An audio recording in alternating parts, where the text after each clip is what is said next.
श्री स्वामी समर्थ. चला तर मग मी आज बनवणार आहे पालेभाजी. कोणती पालेभाजी आहे बघू शकता तुम्ही. ही करडीची सारखी वाटते पण करडीची नाही आहे. ही आहे मोहरीची पालेभाजी. शेतामधून आणली होती मी मोहरीचे छान कोवळे कोवळे पानं.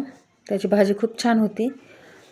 एरवी पण आपण मोहरीचं तर तेल वापरतोच, पण ही भाजी पण खूप छान लागते आणि खूप चवदारही लागते.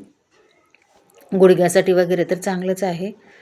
तर स्वच्छ मी तिला धुवून बारीक कट करून घेतली आहे. एकदम साधी अशी पटकन होणारी. तेल टाकले गरम व्हायला. मोहरी, जिरे, लसणाचे बारीक बारीक काप करून टाकले. चांगलं लालसर होस्तर भाजून घेतलं.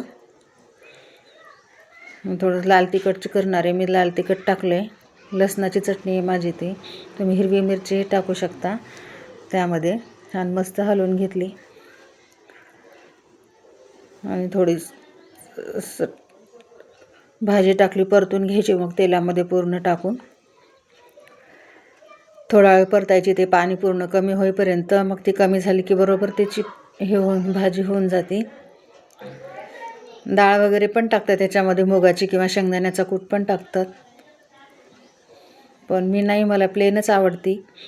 बाकी काय नाही टाकलं, कांदा पण नाही, टोमॅटो नाही, काही नाही. मला प्लेनच आवडते, त्यामुळे मी फक्त जिरे लसूण मोहरीचीच केली. आवडीनुसार मीठ टाकायचं आणि गरम गरम भाकरीसोबत खूप छान लागते.